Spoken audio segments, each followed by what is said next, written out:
Got an interesting one today. It's a 172, and when I took it outside to run it, but the big issue I have is when I went to run it on the left mag, it just stumbled horribly, started backfiring, after firing, sounding awful, like it wasn't going to run, almost like it was freewheeling, and it would catch every so often. And I'm trying to figure out if it's a mag issue or if it's a wire issue. So I knew we had an issue with chafing because this is one of those 24-volt Cessnas where the magneto is like right into the battery box, as you can see there. So we have the aircraft tool cable tester. It's a high tension lead tester, and basically you hook the cable that they say goes to power to the positive on your battery. Now if it's a battery that's in the back of the airplane, you can hook it to the main power terminal on your alternator and turn your master switch on, and that will give you your battery voltage up underneath the engine as well. And then you have your high tension lead, just the fatter lead, and I'm hooking that onto these little cigarette springs inside the distributor cap. And your black one, you can hook it onto the battery, you can hook it onto ground, but that's the setup. And so this one, there's a couple different models out there, but that tells me it has power. Now there's a gap point, kind of like a spark plug would have here, or a spark plug tester, and that tells me that if I hook this onto, let's say, one of these springs, and then I hit the test button. Okay, what was that?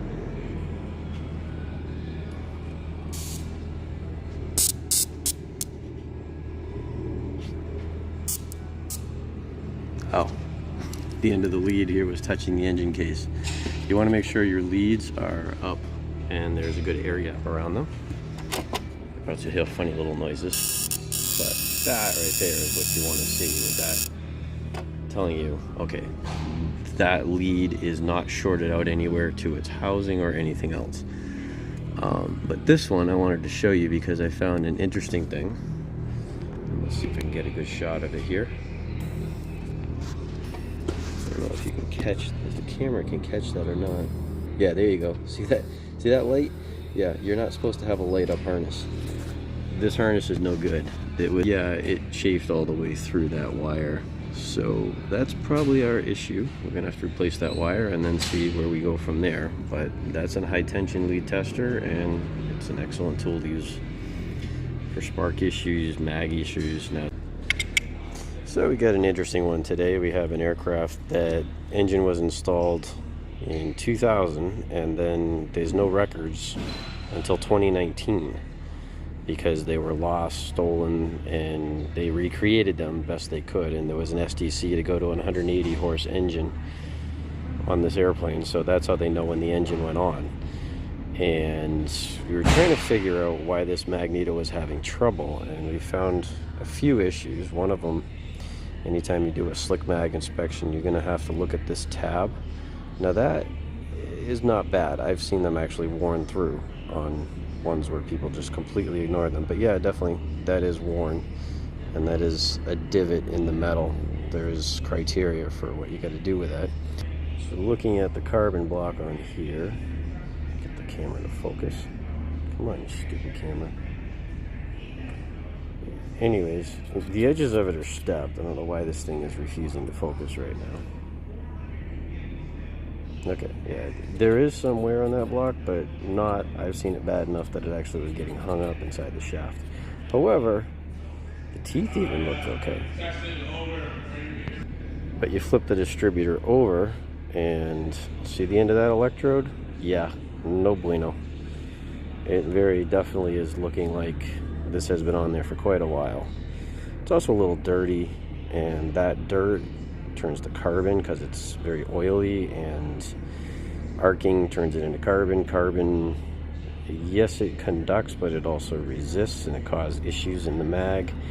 And not only that, but looking at that distributor, we look at the distributor block itself, and we can see that, let's see if I can get it to focus. Come on, you stupid camera. Okay, yeah, there you go. See that? See that light? Yeah, you're not supposed to have a light up harness. This these each have pretty impressive buildup on them.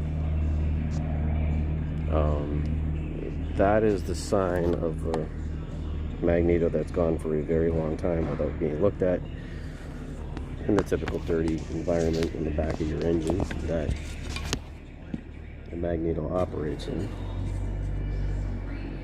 And yeah, best we can figure is we're probably looking at 1,100 hours if the records are correct.